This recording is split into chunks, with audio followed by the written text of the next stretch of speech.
What is going on, everyone? Welcome back to Fix It Garage in the most unplanned episode I've ever made because both of the cars are broken.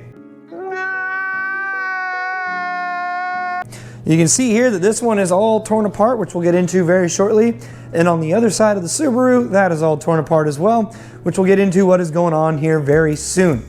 As you guys saw in the last video, which was the most recent event for Oregon SCCA Autocross, I was driving a blue BRZ, and I briefly explained why in that video. Well, today we're going to talk more about what happened to this car, and we're going to get both of them fixed and back to being roadworthy. This one currently is not drivable at all, while this one could be driven, although without the headlight, it's very frowned upon, and the whole side being torn apart, not really an ideal situation to be driving this car in its current state either. Before we start getting to work, let's kind of show you guys what happened to both cars.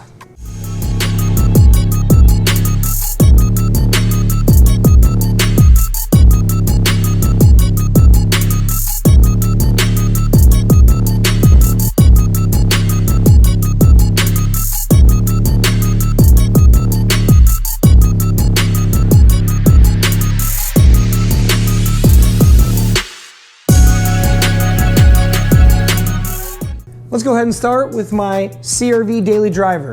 Now, a couple of years ago, we had a water leak in it and we fixed it.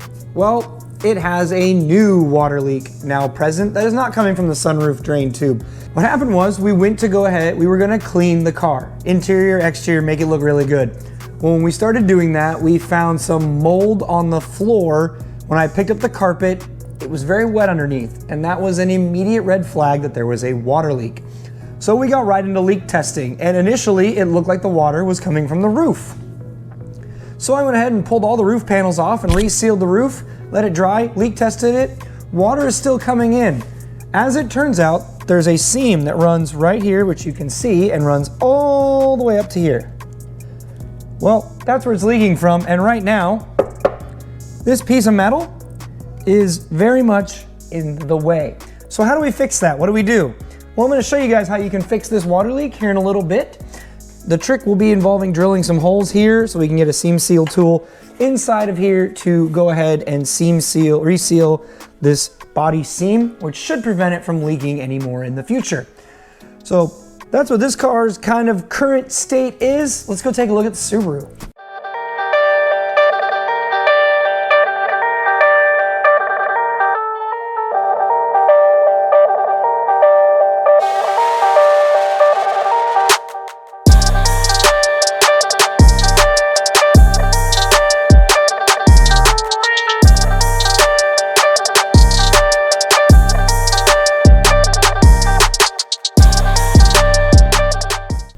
The Subaru is far more doom and gloom to the water leak in my opinion, because this being broken actually cost me from being able to use it over the race weekend.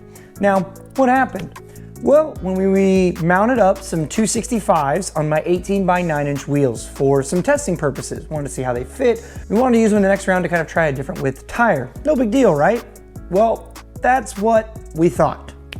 When I went to go remove the front wheels, two of the lug studs failed. When I went to go take the lug nuts off, the threads became damaged and they were no longer usable. No big deal, replace some lug nut studs, move on with our life. Well, me wanting a set of spares, I bought an entire new set of hubs that came with new lug nuts and all new lug studs, which we'll put on those hubs that I've replaced as spares. Started off, everything was going smooth. Then we got to this one, and one of the caliper bolts took pretty much all my strength to get out. And when it did finally come out, all of the aluminum was on the bolt threads. So what happened, and I'll show you with our brand new one, is all of the threads on here, inside of here, basically, were gone. It pulled all the threads out of this nice fancy aluminum STI Brembo brake caliper. Very sad. Now, it can be fixed, but I didn't have the right helicoils to fix it. I also didn't have a brake caliper to fix it. So that's why we missed the last round with this car, was because that wasn't fixed. Now the car has 4 brand new hubs with all brand new lug nuts on it. We just need to go ahead and change out that caliper. Once we do that and we bleed it, this car will be good to drive and test again. So once we get the CRV water leak fixed, we're gonna dive into getting this car fixed so we can get this back on the road and start testing it before the next round of autocross. Now that you guys know what's going on, it is time to get back to work. Let's go ahead and get this CRV outside so we can start drilling some holes in it. So the trick that I like to use is using a hole saw. You'll drill 3 holes in a line with a hole saw and then take like a hacksaw, make it a nice big long oval. That'll give you plenty of room to put the sealant tool in that we're going to use to reseal the panel.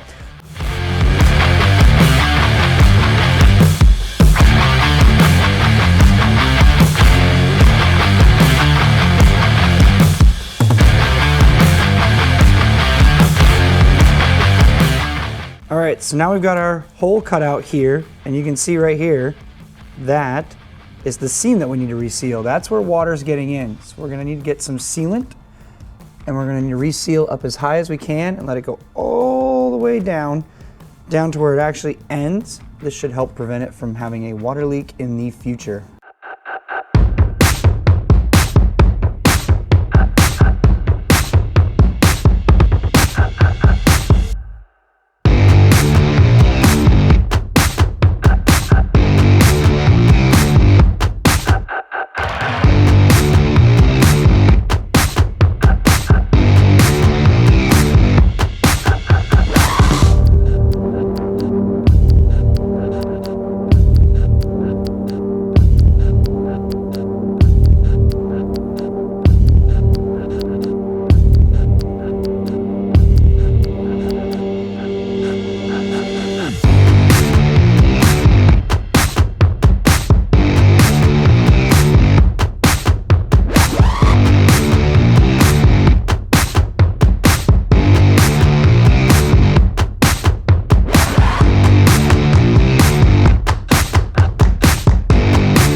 So we've got all the sealant on that, but we need to re-leak test it before we spend a lot of time putting it all back together. We wouldn't want to have to do it twice. So now that that is all resealed, let's go ahead and let's move on to the Subaru and let's get that brake caliper installed so we can bleed the brakes and have this thing be drivable again.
All right, just like that, we've got our new caliper on with the old brake pads and all of the old hardware. Swapping over a Brembo brake caliper, luckily, is pretty simple, as they make it very easy to do brakes on a Subaru just because of how these Brembo brakes go together and come apart. Very simple. All that's left to do is transfer over this brake line, which we'll do here in a second, and then bleed this caliper, because what we're going to do is we're going to pinch off our line so we don't introduce air anywhere into the brake system except between this line and this caliper. So let's go ahead and pinch off this line and swap over the brake line to the new caliper, and we will bleed the brakes, and then this project will be finished. When you replace a brake caliper, I highly recommend manually bleeding the brakes. I'm gonna really quick explain to you guys how to do that. Normally you have an assistant in the car. They will pump up the pedal till it's kind of firm while you're down at the caliper with a hose on there so you don't get splashed in the face. They'll keep their foot on the brake. You'll open the brake line slowly, let the fluid out. The person in the car will let you know when their foot hits the floor. When their foot is on the floor, close that brake line, and then they'll re-pump up, and you'll repeat the process. You'll go till you don't see any more bubbles really coming out of the caliper. Once I do that, then I will gravity bleed for about 2 minutes on each bleed screw. This makes sure that there's no air left in the system. When I did this caliper, I pinched off the line so no fluid anywhere else was affected, so I just re-bled that caliper and gravity bled it. And I've made sure that the pedal feels good, so next what we're gonna do is we're gonna go test drive this car.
Alrighty guys, so both of these cars are now fixed.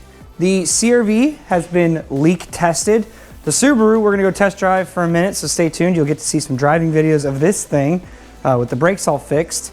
I wanna show you guys a little bit more of what happened to that caliper now that it's off the car and it's easier to get the camera to show you guys. Okay, so here is my old caliper. And this hole, I don't know how it's easy, right here, has all the aluminum threads still in it. Meanwhile, this one, see how it's nice and shiny? All the threads were pulled clean out when I went to undo the bolt. This can be caused from over torquing the bolts, which I never had these apart, but I would not be surprised if somebody over torqued these things at some point when they replaced a set of brake pads. The amount of mileage on it, there's no way that this is his first set of brake pads for how thick the pads still are. So that's what happened. A brand new caliper from Subaru will run you close to $1,000. I got a good deal on it working in the dealer industry. I was able to get a little bit better of a deal on this caliper, but still was not cheap. Big thing is make sure you torque these things to spec. Do not over torque them.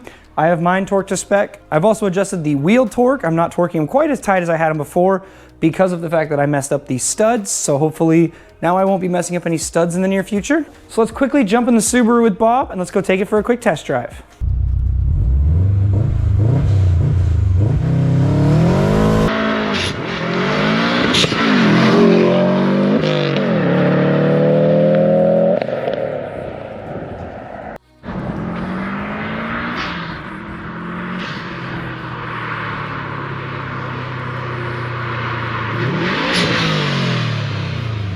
All right, those brakes work really, really well.